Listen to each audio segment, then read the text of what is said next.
April 6న Tamil Nadu రామేశ్వరంలో పర్యటించనున్న ప్రధాని మోడీ శ్రీరామనవమి సందర్భంగా రామనాథస్వామి ఆలయంలో ప్రత్యేక పూజలు, కొత్తగా నిర్మించిన పంబన్ వంతెనను ప్రారంభించనున్న ప్రధానమంత్రి.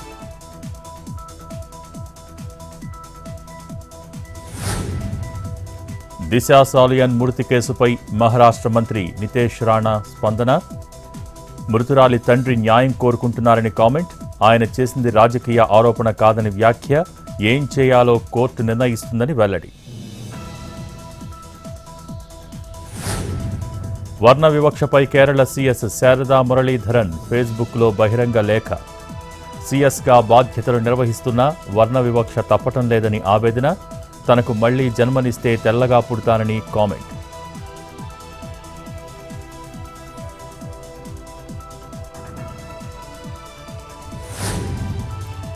యూపీ మొరాదాబాద్లో మున్సిపల్ అధికారుల కొరడ.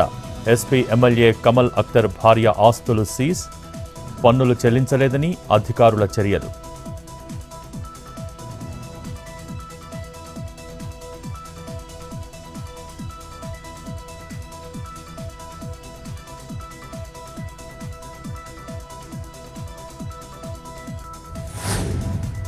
సత్యసాయి జిల్లా రామగిరిలో టీడీపీ, వైసీపీ నాయకుల మధ్య ఘర్షణ. పరస్పరం రాళ్లతో దాడి చేసుకున్న ఇరు పార్టీల కార్యకర్తలు. రేపు రామగిరి ఎంపీపీ ఎన్నిక.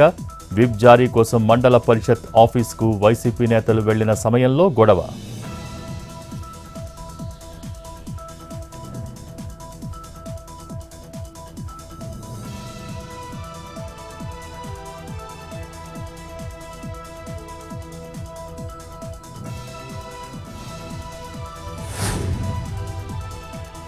చిత్తూరు జిల్లా పుంగనూరులో తప్పిన ముప్పు.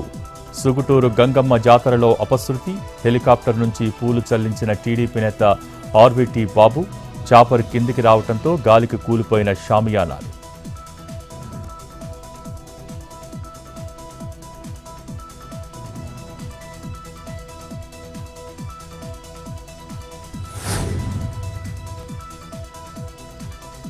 పార్వతీపురంలో ఏసీబీకి పట్టుబడ్డ మత్స్యశాఖ అధికారి. 60,000 లంచం తీసుకుంటూ పట్టుబడ్డ వేముల తిరుపతయ్య.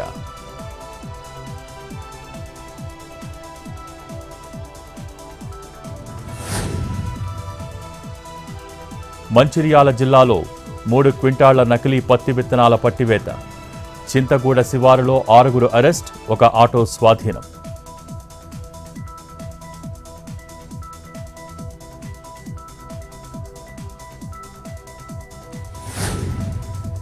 కరీంనగర్ జిల్లా తిమ్మాపూర్ చోరీలపై పోలీసుల దర్యాప్తు. 80,000 నగదు, బంగారు నగలు, బైకు ఎత్తుకు వెళ్లిన దొంగలు. క్లూస్ టీంతో ఆనవాళ్లు సేకరిస్తున్న పోలీసులు.